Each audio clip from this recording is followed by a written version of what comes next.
लिखा, explanation of ferromagnetism, ferromagnetism, right. देखिएगा ferromagnetism क्या कहता है, ये कहता है कि फेरोमैग्नेटिक सब्सटेंस के अंदर का हर एटम अपना एक डेफिनेट डायपोल मोमेंट एक निश्चित डायरेक्शन में रखता है, इसलिए हर एटम एक एटॉमिक मैग्नेट है। अब इसके अंदर कुछ बेटा स्पॉन्टेनियस और होते ना इंटरनल प्रोसेस एक ऐसा बनता है कि मैं बताऊंगा तभी आप लिखिएगा कि एक पूरे के पूरे फेरोमैग्नेटिक सब्सटेंस के अंदर कुछ ऐसे एरियाज बन जाते हैं। देखो बेटा जब मैं ज्योमेट्री मैं बनाऊंगा हो सकता है मैं बड़ा क्लीन एंड क्लियर बनाऊं कि ये एक एरिया ये दूसरा एरिया है, लेकिन हकीकत में आपको पता है कि वो एरिया इतने क्लीन एंड क्लियर नहीं होते हैं, वहां पर इधर उधर रैंडमनेस हो सकता है। तो हम इतना रैंडमनेस दिखाना नहीं चाहते हैं, हो सकता है कोई डायग्राम वो बना के दे जिसमें दिखाए, तो लॉजिक सबका एक ही है। तो आइएगा बेटा देखो हम क्या बता रहे हैं, कहते हैं कि फेरोमैग्नेटिक सब्सटेंस के अंदर हर एटम एक बार मैग्नेट है, तो इसका एक डेफिनेट मैग्नेटिक डायपोल मोमेंट होता है, लेकिन ये एटम अपने आप को कुछ इस तरह से अलाइन करते हैं कि एक खास एरिया में, जैसे मैं ऐसे बना लूं, ये ऐसे बड़ा सिंपल सा सीधा साधा डायग्राम बना रहा है, जैसे हमने ही बनाया। हमने कहा इस एरिया के अंदर देखो मैं तुम्हें बिल्कुल डिजाइन बना दे रहा, इतना अच्छा होता नहीं है, ये एरिया छोटे, एक यहां हो गया एक इधर हो गया, छोटा बड़ा इधर उधर बिखरे हो सकते हैं। इस एरिया के अंदर इस स्पेस के अंदर जितने भी एटम है उनका मैग्नेटिक डायपोल मोमेंट एक ही तरफ अलाइन कर जाता है। कुछ ऐसी घटनाएं अंदर होती हैं कि each atom having the same dipole moment in a particular direction are aligned in same direction. ऐसे इलाके जिसके अंदर पाए जाने वाले हर एटम एक ही डायरेक्शन में मैग्नेटिक डायपोल मोमेंट रखते हैं, ऐसे जो आपके इलाके होते हैं, ऐसे जो रीजन होते हैं, ऐसे जो स्पेस होते हैं, इन्हें डोमेन बोला जाता है। तो ये एक डोमेन है। अब इसमें होता क्या, अगर ये डोमेन है तो अगर गौर से देखो इस फेरोमैग्नेटिक सब्सटेंस का इतना हिस्सा अगर काट के अलग कर दो तो तुम कहोगे सर यही अपने आप एक तगड़ा मैग्नेट है। Yes, each domain has it या behaves as like independent magnet. अगर उसे अलग कर सको तो एक इंडिपेंडेंट मैग्नेट की तरह काम करते हैं, स्ट्रॉन्ग मैग्नेट की तरह। बट एक फेरोमैग्नेटिक सब्सटेंस, आयरन का लोहे का टुकड़ा ऐसे हाथ में उठा लो तो मैग्नेटिक थोड़ा है, मैग्नेटिज्म तो उसके अंदर प्रोड्यूस करना पड़ता है परिस्थितियां बना करके। तो ऐसा क्यों है, क्योंकि तुम कहोगे कि फेरोमैग्नेटिक सब्सटेंस में तो इस तरह की डोमेन पाया जा रहा है, ऐसा लग रहा है मैग्नेटिज्म तो अंदर भरा पड़ा है, लेकिन असल में क्या होता है, अगर ये डोमेन का अलाइनमेंट दाहिनी तरफ है डायपोल मोमेंट का, तो इसके पड़ोस में एक और डोमेन ऐसा मिलेगा जिसके एटम्स या एटॉमिक मैग्नेट्स का डायपोल मोमेंट का अलाइनमेंट दूसरी तरफ होगा, इधर की ओर होगा। देखो बेटा ये दाहिनी तरफ बाईं तरफ और दोनों एक दूसरे को कैसे मार देंगे, इसी तरह इधर आ जाइए।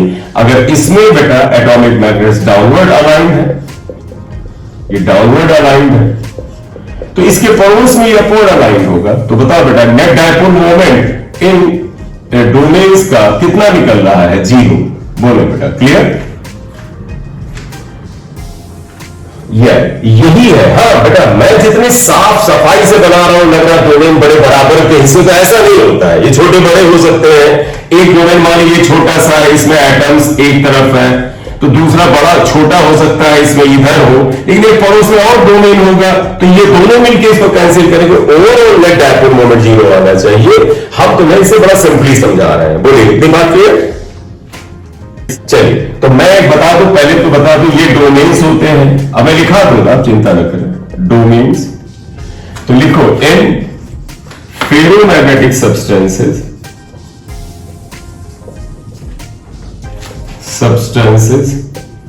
All atomic magnets. Atomic magnet समझ गए ना बेटा, हर एटम एक मैग्नेट है, having dipole moment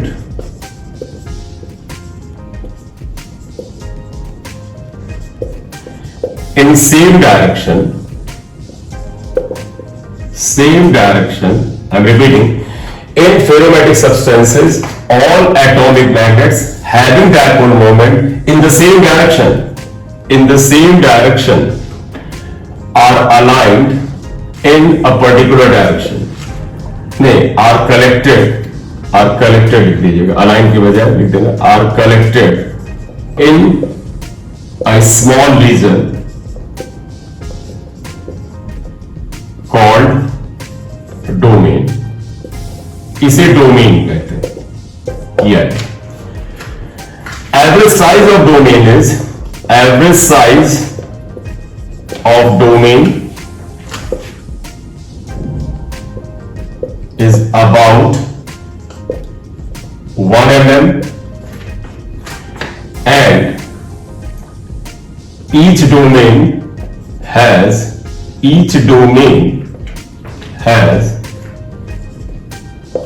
how many atoms beta? 10 power 11 atoms, almost beta, approximately. चलिए इतना समझ गए। तो फेरोमैटिक सब्सटेंस क्या है बेटा? इसमें छोटे छोटे इलाके होते हैं, हर इलाके के अंदर जितने एटम्स होते हैं वो एक ही डायरेक्शन में अलाइन होते हैं, इसलिए ये इलाका अपने आप में एक इंडिपेंडेंट मैग्नेट हो सकता है। इस इलाके को डोमेन कहते हैं, राइट। तो अगला आप लिखिएगा each domain behaves as independent magnet, एक इंडिपेंडेंट मैग्नेट की तरह बिहेव करता है, ठीक है। तो हमने तुम्हें डोमेन बताया क्या होता है। तुम ये जो एक्सप्लेनेशन ऑफ फेरोमैग्नेटिज्म था इसके में हेडिंग बढ़ा भी सकते हो, डोमेन थ्योरी। ये आ गया। अब आइएगा क्या बेटा, ये डोमेन इस तरह से ओरिएंटेड या अलाइन होते हैं कि वो एक दूसरे के मैग्नेटिक मोमेंट को कैंसिल करके नेट डायपोल मोमेंट को जीरो बना देते हैं। तो क्या लिखोगे, but these domains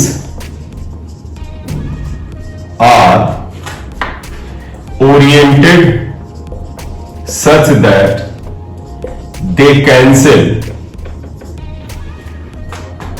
their dipole moments।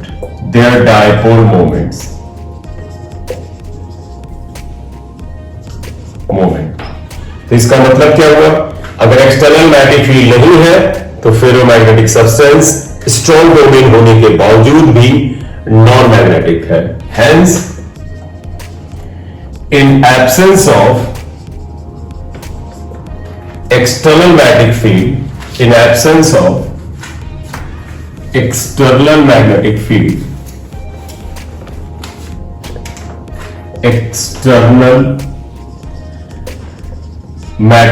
field, ferromagnetic substance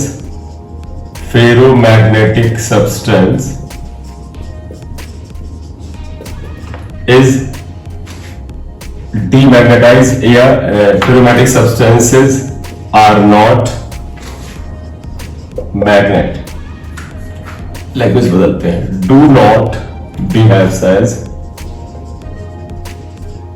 as magnet, मतलब एक्सटर्नल मैग्नेटिक फील्ड के एब्सेंस में मैग्नेट नहीं है। बोलिए, क्लियर ये बात? चलिए, अब क्या होगा, अगर हम इनको एक्सटर्नल मैग्नेटिक फील्ड में रखेंगे तो मैग्नेट हो जाएंगे। कैसे हो जाएंगे वो मैं बता रहा हूं, लिखोगे बट व्हेन प्लेस्ड, या व्हेन लिखो, when placed in external magnetic field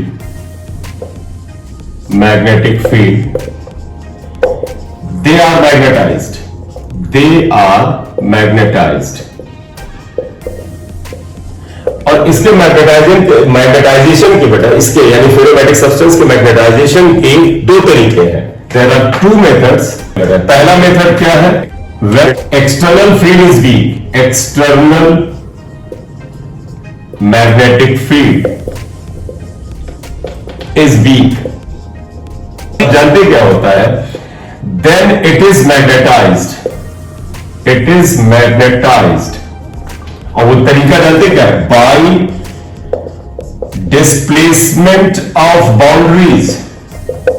ये अंडरलाइन रखिएगा, displacement of boundaries of what, domains, of domains.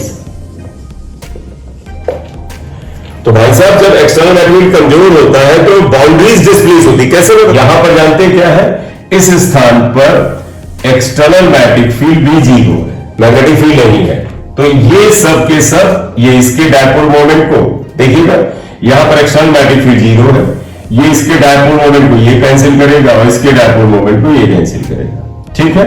लेकिन अगर एक्सटर्नल मैग्नेटिक फील्ड में इसे रखा जाए, when B is weak magnetic field में रखेंगे तो जानते क्या होता है इस सब्सटेंस के डोमेन्स की बाउंड्री छोटी बड़ी होती है, डिस्प्लेस होती है। और आप खुद सोच के लॉजिक से बताओ बेटा, डे टू डे लॉजिक से, कौन से डोमेन साइज में बड़े हो जाने चाहिए और कौन से छोटे हो जाने चाहिए? बिल्कुल सही बेटा। जिनका देखो बेटा, इनका डायपोल मोमेंट, ये देखो इनका एरो, अगर एक्सटर्नल मैग्नेटिक फील्ड में यहां बना रहा हूं, देखो एक्सटर्नल मैग्नेटिक फील्ड में नहीं है, तो देखो एक्सटर्नल मैग्नेटिक फील्ड अगर दाहिनी तरफ है तो भाई साहब इसके पैरेलल इसका डायपोल मोमेंट ये बड़ा होगा साइज में। बड़ा होने का मतलब जानते हो, ये खुद इस डायरेक्शन में स्ट्रॉन्ग मैग्नेटिक फील्ड रखेगा और इस फील्ड की डायरेक्शन में और एटम आएंगे। क्योंकि आप बताइएगा बेटा, एक एटम क्या है? Bar magnet. और bar magnet external magnetic field में क्या महसूस करता है? Torque, M D sine theta. और वो टॉर्क ला करके उसको अपने पैरेलल करना चाहता है। देखिएगा मैं ऐसे बना रहा हूं,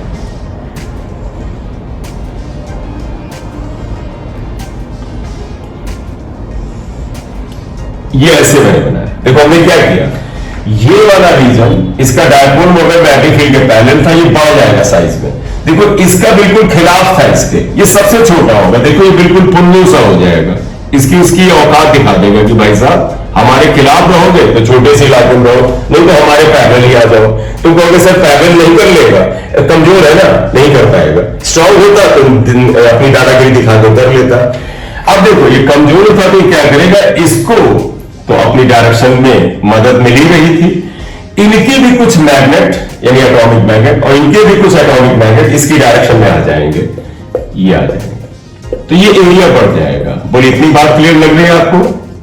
अब हो सकता है देखो बेटा, ये वाली जो थी, ये जो ऊपर थे, ये इक्का दुक्का इधर बच जाए कि ये कहे कि भाई हम थोड़ा सा छिपके बैठ गए, मैग्नेटिक फील्ड से थोड़ा बहुत बचा गए और हमको अलाइन नहीं कर पाया। ये भी हो सकता है थोड़ा बहुत बचा जाए, ये एरिया छोटा बड़ा हो सकता है। ये इसके डायपोल मोमेंट को कम और ज्यादा कर देगा यानी मिनिमाइज करेगा, ये इसको करेगा, ये सबसे बड़ा है। तो ओवरऑल ये सब्सटेंस इफेक्टिवली इस डायरेक्शन में जिधर मैग्नेटिक फील्ड है उस तरफ मैग्नेटाइज हो जाएगा।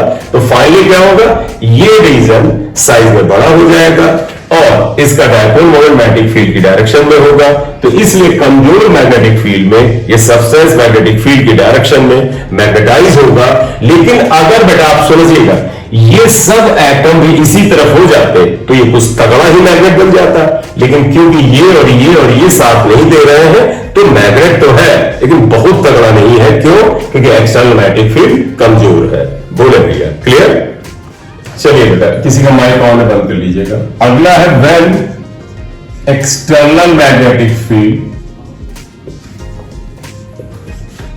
Is strong. External magnetic field is strong.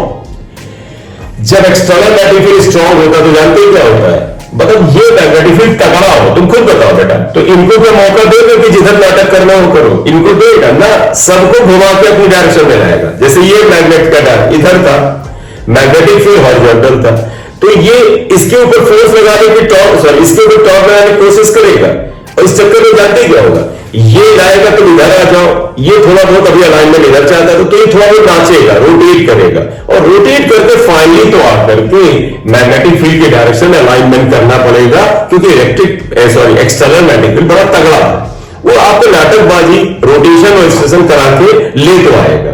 तो इसे बोला जाता है जब well external magnetic field is strong then इसे बोला जाता है बाय रोटेशन। तब ये मैग्नेटाइज होता है bye rotation of domains. Domains का रोटेशन होता है और फाइनली वो सब अलाइन हो जाते हैं। ठीक है, तो बाय रोटेशन ऑफ डोमेन का क्या मतलब हुआ, मैं इसी डायग्राम में ला रहा हूं, आप फिर से बनाइएगा। लिखने वाला काम नीचे हम कर देंगे। देखो बेटा एक्सटर्नल मैग्नेटिक फील्ड 0, मैग्नेटाइजिंग इसका मैग्नेटाइजेशन या इंटेंसिटी ऑफ मैग्नेटाइजेशन या नेट मैग्नेटिज्म 0। लेकिन अगर स्ट्रॉन्ग मैग्नेटिक फील्ड में लिख दो B इज स्ट्रॉन्ग। अब बाउंड्रीज रोटेट करेंगी और रोटेशन के बाद बेटा अल्टीमेट रिजल्ट क्या मिलेगा, सब के सब एक डायरेक्शन में अलाइन हो जाएंगे। तो मैंने फिर बताया बड़ा आइडियल डायग्राम बना रहे हैं जिसको हम बड़ी सिंपली दिखा देंगे, लेकिन मामला थोड़ा इससे कॉम्प्लेक्स होता है। हमें समझना है बेसिक्स क्या है, हमें कोई इसके अंदर का रिसर्च नहीं अभी करना है क्योंकि हमें कंसेप्चुअल और एप्लीकेशन बेस या डेफिनेशन बेस जो क्वेश्चन है उनको करना है। तो देखो सारे के सारे एक ही डायरेक्शन में अलाइन हो जाएंगे। बोले बेटा clear? B is strong. Strong. तो बेटा इसमें क्या होता है, आप बना लो, लिखो, if B is strong then domains start rotating and finally all domains